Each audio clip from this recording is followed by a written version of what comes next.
Well, this chapter is going to be a really interesting one as we get to talk about some of the challenges that come with diseases that could happen among the children of Israel. So in chapter 13 of Leviticus, what we're talking about today, laws and tokens are revealed for discerning and controlling leprosy. Leprous garments are to be burnt.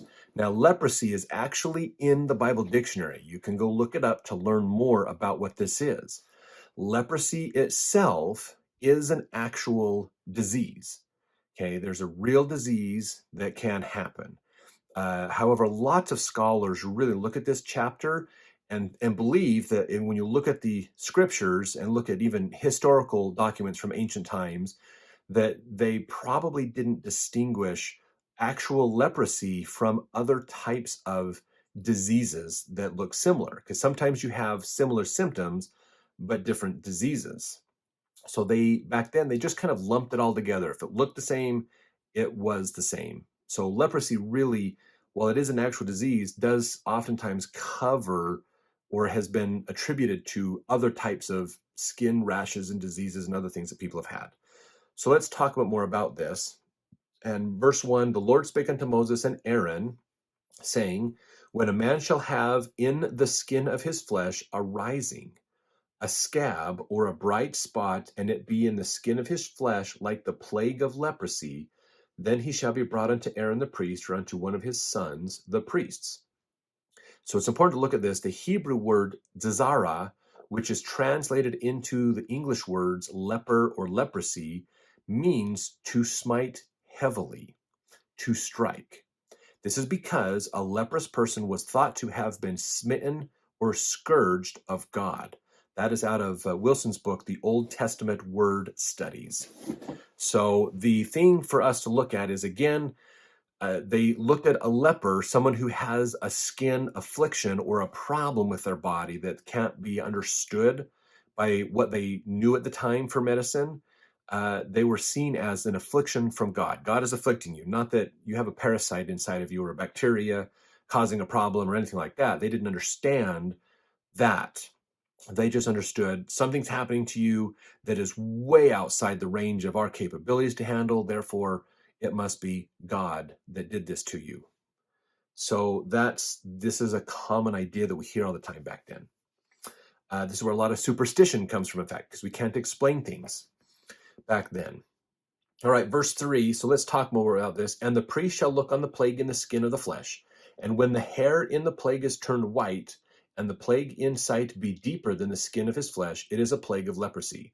And the priest shall look on him and pronounce him unclean. So they're going through, here's how to determine what this is. 4, if the bright spot be white in the skin of his flesh, in sight be not deeper than the skin, and the hair thereof be not turned white, then the priest shall shut him that hath the plague even 7 days. So now he's saying, okay, if it's this, that's leprosy. If it's not that, if it's over here, then he needs some time to heal. That's not leprosy, basically. So he'll be gone for 7 days. Verse 5, and the priest shall look on him the 7th day. And behold, if the plague in his sight be at a stay, and the plague spread not in the skin, then the priest shall shut him up 7 days more. So this is what they're saying is he's going to go be isolated, basically, for 7 days so that he can heal and be better. If it looks like he's getting better, then that's good. That's not leprosy. He's healing from it. But if he's not healed all the way, let's wait another 7 days, basically. That's verse 6 here. It says, and the priest shall look on him again the 7th day, and behold, if the plague be somewhat dark, and the plague spread not in the skin, the priest shall pronounce him clean. It is but a scab, and he shall wash his clothes and be clean. So this is if you get these scabs, you get sores on your skin, you get isolated. If it's not a deep sore, like goes into the tissues really deep, then it's probably not leprosy. You just need to be isolated from the people. So you get to go off to the side, whether that was in a tent by yourself or whether that was the priests actually having a place to isolate you separate. We don't know 100%, but you were separated out and the priest was there to help take care of you.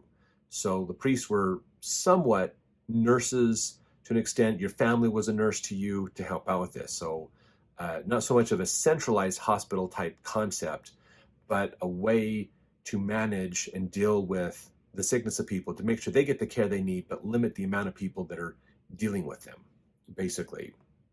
Good, sound epidemiological practices.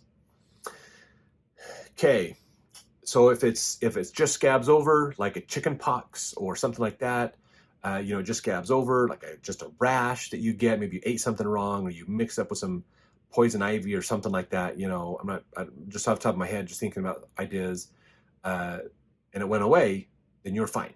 Basically, you could be declared clean and you're healed and you're good. Verse 7, but if the scab spread much abroad in the skin, after that he hath been seen of the priest for his cleansing, he shall be seen of the priest again. So again, if you get the scab, but then the scab doesn't go away, but it starts to spread, come back. That might be something we need to look at. And if the priest see that, behold, the scab spreadeth in the skin, then the priest shall pronounce him unclean. It is a leprosy. Basically, it is a bigger affliction, a bigger problem. Okay? Verse 9, when the plague of leprosy is in a man, then he shall be brought unto the priest. And the priest shall see him, and behold, if the rising be white and in the skin, and have it turned the hair white, there be quick raw flesh in the rising. The word quick is actually, it's interesting, that's in the Bible dictionary, and they reference this to think about that. It is an old leprosy in the skin of his flesh, and the priest shall pronounce him unclean, and shall not shut him up, for he is unclean. Meaning, partially, of course, you can't officiate in any ordinances like we learned about last chapter, but also that there's a problem. There's a health hazard as well. Verse 12, if a leprosy break out abroad in the skin, and the leprosy cover all the skin of him that hath the plague, from his head even to his foot, wheresoever the priest looketh, then the priest shall consider, and behold, if the leprosy have covered all his flesh, he shall pronounce him clean that hath the plague. It is all turned white. He is clean. Fascinating, huh? So there's some distinctions in there. Oh, if you get to this point, it's not getting worse, you're getting better, but now you're pronounced clean. 14, but when raw flesh appeareth in him, he shall be unclean. If the priest shall see the raw flesh and pronounce him to be unclean, for the raw flesh is unclean, it is a leprosy. Meaning raw flesh, they're not just seeing your skin, they're seeing under your skin. They're seeing more deeper tissue, basically, in there. Let's see, verse 16, or if the raw flesh turn again and be changed unto white, he shall come unto the priest. If the priest shall see him, and behold, if the plague be turned into white, then the priest shall pronounce him clean that hath the plague, he is clean. So turning to white is probably because the skin is healing, it's pulling back together, it's getting better, basically. Let's see, I believe that was 17. So verse 18, the flesh also, in which even in the skin thereof was a boil, and is healed, and in the place of the boil there be a white rising, or a bright spot, white and somewhat reddish, it shall be showed to the priest. And if when the priest seeth it, behold, it be in sight lower than the skin, and the hair thereof be turned white, the priest shall pronounce him unclean. It is a plague of leprosy broken out of the boil. So this is important to look at, okay? If you notice, one of the distinctions they make is if this goes in, your skin gets elevated, basically, so you have your normal skin, but it holds up, but you can see deep into the skin, that's bad. If it is something that goes inwards to the skin and you can see deep, that's bad. If there's a white hair, that's bad. That would tell you that hair is dead. The hair has changed color, therefore the root is dead. There's a problem in there. Okay, this is also, if you think about this, this is a common indicator given when you look for moles on your body. Okay, if you have a mole on your body and the hair goes white that comes out of that mole, that's actually a bad sign. You need to go see a dermatologist really quick, because that could mean that that mole is turning into going cancerous, basically, and could cause more problems for you. If you have a hair coming out of that mole and the hair looks fine, then that mole is usually fine. So they actually still to this day use that indication of hair to help understand some things to deal with skin problems. So it's fascinating that they got to learn this way back in Moses' time, that this is an indicator. Okay, verse 21, but if the priest look on it, and behold, there be no white hairs therein, and if it be not lower than the skin, but be somewhat dark, then the priest shall shut him up 7 days. And if it spread much abroad in the skin, then the priest shall pronounce him unclean. It is a plague.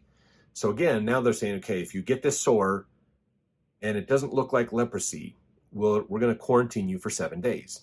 And then after the 7 days, we're going to check you. And if you suddenly get it all over your body, it's a plague, which means you need to be isolated more. So you're going to be isolated for longer. And if it gets better, then great. If you die, you die, unfortunately. But if you get better, then you can be pronounced clean again, basically, and come back to the general population. But if it doesn't get better, you will stay isolated, basically. Let's see. But if the bright spot stay in his place and spread not, it is a burning boil, and the priest shall pronounce him clean. Or if there be any flesh in the skin thereof, there is a hot burning, and the quick flesh that burneth have a white, bright spot, somewhat reddish or white. Then the priest shall look upon it, and behold, if the hair in the bright spot be turned white, and it be in sight deeper than the skin, it is leprosy broken out of the burning. Wherefore the priest shall pronounce him unclean. It is the plague of leprosy. So if you notice, there's several things that they're talking about, okay? Broken out of the burning, broken out of a boil, broken out of elevated skin, like a bruise or something bigger, something inside like that. So they're giving several different types of symptoms, several different things to look for, and they're helping them say, hey, if these types of things happen generally, here's how to tell if it's leprosy or not. Here's how to tell if it's going to be a bigger problem for the community or not. Okay, like plagues, leprosy, other things, they can be transmitted, communicable diseases. That's going to cause big problems through the whole community. If you look throughout history about what happens when diseases spread through large populations, there's oftentimes lots of death and lots of challenges and sickness and problems that happen. Some directly die from it, some basically, indirectly die from it. So oftentimes with viruses, this is the case. When you get a virus, Rocky Mountain spotted fever is a common one for the 1800s and other areas as well. You get a virus, your body wants to kill the virus, and the viruses usually only live within a certain temperature range. So your body heats itself up, causes widespread inflammation in your body to heat itself up, and it cooks the virus out. That's why you get a fever when you have a cold, because your body is cooking the virus. Raising the body temperature, the virus dies. It gets too hot. Okay, it has to be the virus can only live, if it's too cold or too hot, the virus won't live. It lives in an ideal condition. When that condition is met, you get sick. So the body raises the temperature, virus goes away. The problem with Rocky Mountain spotted fever is its temperature range is much bigger, and it can survive in temperatures that your body cannot. So oftentimes the body keeps pushing that temperature up and ends up cooking the human, and the human dies because of the fever and not the virus. So that was one of the problems with Rocky Mountain spotted fever, is you get sick, usually from a tick bite or infections from animals and things. Then you get sick, your body goes into its natural reaction of inflammatory issues, that's the fever, but the fever to kill the virus is greater than your body can withstand, and your body dies. Not because of the virus, but because of the way your body is trying to fight the virus. It kills itself, basically, without intending to. So this is a very common problem when we have major outbreaks. If you have heart disease, diabetes, other problems, this was a common challenge even among the more recent pandemic of the COVID stuff. If you already had diseases, chronic diseases, your body was already struggling to be healthy anyways, with heart disease, diabetes, all kinds of things. And then you got the virus. Usually, as your body was fighting the virus, it would be complicated by your other chronic diseases, and that would usually end up in death for a lot of people.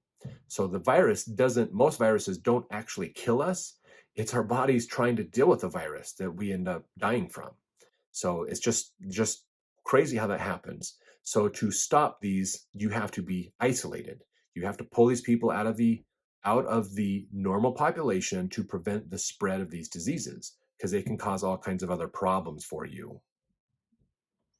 So let's go back into 24. Or if there be any flesh in the skin whereof is a hot burning, and the quick flesh that burneth have a white bright spot, somewhat reddish or white, then the priest shall look upon it, and behold, if the hair of in the bright spot be turned white, and it be in sight deeper than the skin, it is a leprosy broken out of the burning, whereof the priest shall pronounce him unclean. It is the plague of leprosy.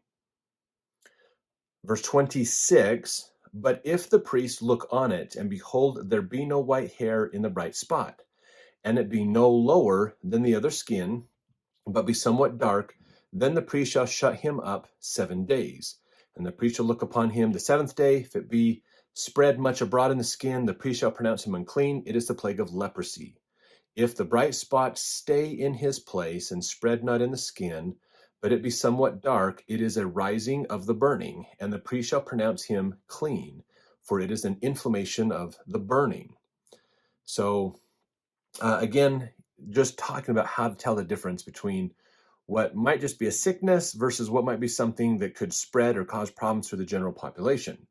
Verse 29, if a man or woman have a plague upon the head or the beard, then the priest shall see the plague, and behold, if it be in sight deeper than the skin, and there be in it a yellow thin hair, and then the priest shall pronounce him unclean. It is a dry skull, even a leprosy upon the head or beard. If the priest look upon the plague of the skull, and behold, it be not in sight deeper than the skin, that there is no black hair in it, then the priest shall shut him that hath the plague of the skull 7 days. And the 7th day the priest shall look on the plague. Behold, the skull spread not, and shall be no yellow hair, shall be not sight deeper than skin. He shall be shaven, but the skull shall he not shave. And the priest shall shut him up that hath the skull 7 days more. So this is dealing with more of cuticle diseases, problems in your cuticles and your hairs, kind of a thing, basically. Different symptoms of challenges that could happen. So let's jump to verse 34. In the 7th day, the priest shall look on the skull. If it's not spread, nor be in the sight deeper than skin, pronounce him clean, wash his clothes, and be clean. So again, washing your clothes is nice. You've been sick. They didn't have like a daily change of clothes back then. They wore the same clothes day in and day out. So if you've been sick, now that you're getting better, you need to wash your clothes as part of that cleansing process. That's good sanitation that they're learning. Verse 36, the priest shall look on him. Behold, if the skull be spread in the skin, the priest shall not see for yellow hair, he is unclean. But if the skull be in his sight at a stay, and there is black hair growing upon therein, skull is healed, he is clean, the priest shall pronounce him clean. If a man also or woman have the skin of their flesh bright spots, even white bright spots, then the priest shall look, and behold, if the bright spots in the skin be darkish white, it is a freckled spot that groweth in the skin, he is clean. So if you have a certain type of spot, you're fine. That's okay. The man whose hair is fallen off his head, he is bald, yet he is clean. So even if your hair falls out, they're saying, look, just because your hair fell out doesn't mean you're unclean. So don't worry about that. Male pattern baldness, you're still considered clean. Interestingly enough, they've found studies that gluten intolerance is a cause of male pattern baldness. So really interesting idea. Let's see, verse 41, he that hath his hair fallen off from the part of his head toward his face, he is forehead bald, yet he is clean. So again, just because your hair fell out doesn't mean you're unclean, basically. That's not a symptom enough by itself to say you're unclean. Verse 42, now if there be in the bald head or bald forehead a white reddish sore, it is a leprosy sprung up in his bald head or his bald forehead. So if the hair's falling out, not because of male pattern baldness or other things, but it's falling out because of a sickness, that could be a problem. Verse 43, the priest shall look upon it, and if the rising of the sore be white reddish in his bald head or in his bald forehead, and the leprosy appeareth in the skin of the flesh, he is a leprous man, and he is unclean. And the priest shall pronounce him utterly unclean. His plague is in his head. And the leper in whom the plague is, his clothes shall be rent, and his head bare. He shall put a covering upon his upper lip, and shall cry, unclean, unclean. So what that means is if you are found this way, okay, your clothes basically need to be changed around. You put a covering upon his upper lip. And if you cover your upper lip, you're going to cover your face, cover your mouth. So almost like wearing a mask, and you're going to cry unclean. So that was the way of telling people, don't come near me. So you have to announce, I am unclean. And that's how that worked. Verse 46, all the days wherein the plague shall be in him, he shall be defiled. He is unclean, he shall dwell alone without the camp, shall his habitation be. So they had to live outside of the camp, so that's isolating them out from everybody else, basically. The garment also that the plague of leprosy is in, whether it be a woolen garment or a linen garment, whether it be in the warp or woof of linen or of woolen, whether in a skin or anything that made of skin, if the plague be greenish or reddish in the garment or in the skin, either in the warp or in the woof or any of the skin, it is a plague of leprosy and shall be showed unto the priest. So you had to go to the priest. This is really interesting because if you think about it, the priests were doctors now. They're not just administering religious ordinances, but they're the doctors. Now you go to the priest to find out if you've got a major problem or not. And then the priest would check in on you to help you as you were dealing with these things. So really interesting how those two ideas have come together. But again, you had to wear a mask, basically cover your mouth. That was, again, part of considering breathing stuff out. It's probably in there as well. Leprosy is not a good thing. It's a big medical problem. Still does happen to this day. It is rare, not very common, but it does still happen. It's a skin disease. Your skin has problems, lots of issues that can happen. Your skin kind of rots and decays, has issues, sores all over, and it's communicable if you're not careful. So I think it's not so much breathing that causes it, but more touching, getting infected by touching it. If you're helping somebody who's leprous and you don't wash your hands properly, you can have it as well. You can get it. Probably similar to like how AIDS is spread through fluids. Let's see. Let's go in here. Verse 51, he shall look on the plague on the seventh day. If the plague be spread in the garment, either in the warp or in the woof, the plague is a fretting leprosy. It is unclean. He shall therefore burn that garment, whether warp, woof, woolen, or linen, any of the skin wherein the plague is.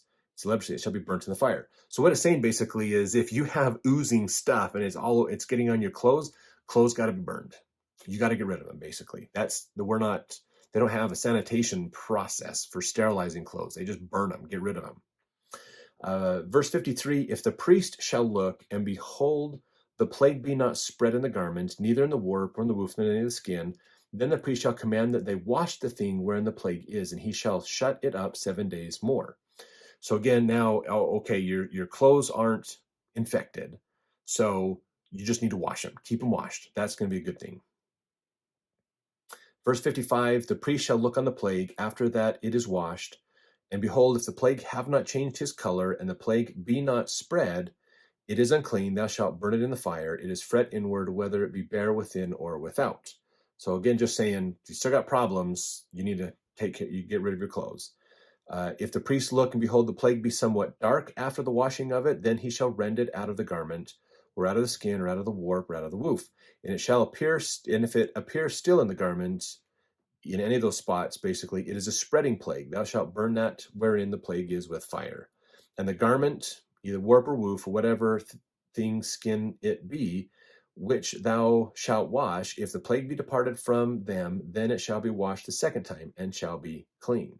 So if you're getting better, just keep your clothes washed. If you're not getting better, we got to get rid of your clothes, because they may be contributing to you not getting better. Verse 59, this is the law of the plague of leprosy, in a garment of woolen or linen, either in the warp or woof, or anything of skins, to pronounce it clean or to pronounce it unclean. This is something that's really interesting in the book Interpreter's Bible.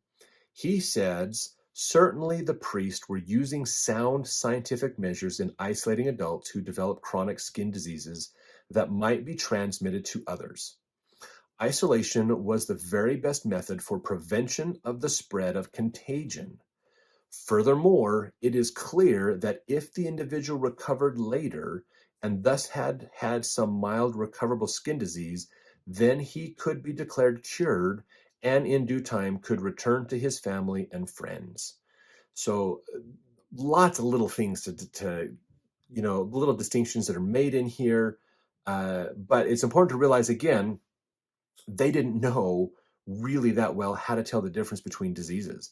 But the Lord is giving them direct guidance to say, here's how to tell. This is a temporary sickness. They're going to get better. They're fine. This is a problem that needs to be dealt with outside of the rest of the group because it's highly transmittable.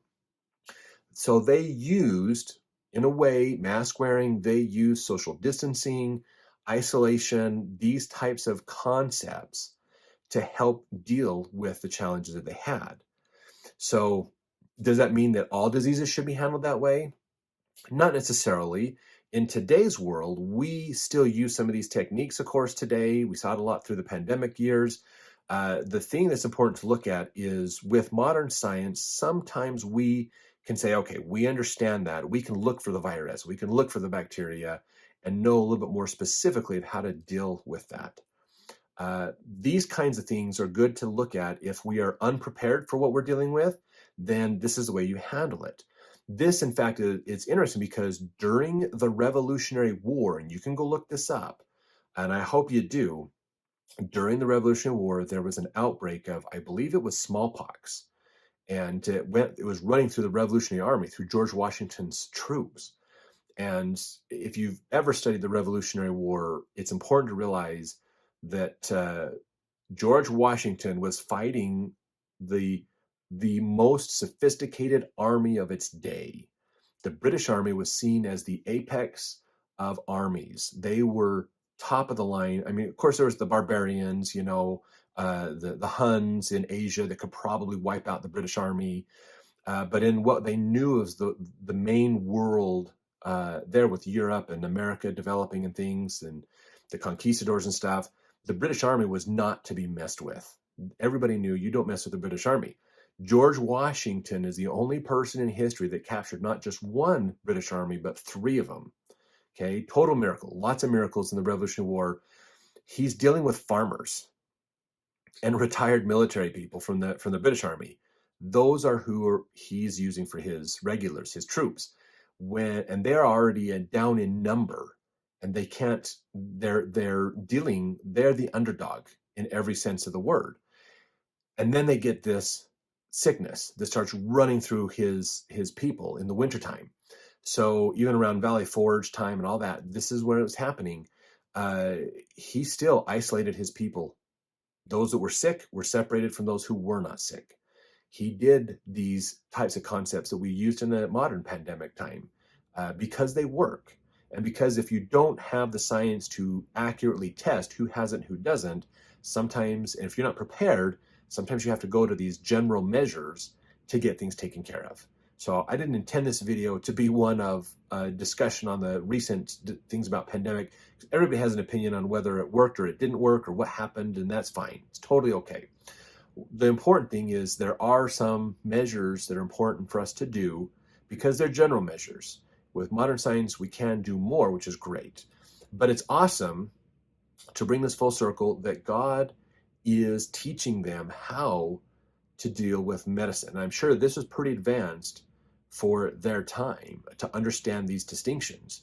And I'm sure as other people learned this, they went, oh my gosh, this is so cool. We can actually treat our people better because of what the Israelites were taught. So fun that God gives us revelations that are ahead of its time, way more advanced than man's philosophy, because he's there to help us to learn and improve and take care of ourselves. He's concerned about every aspect of our life, and that's wonderful. So, hey, thanks for watching. We really appreciate it.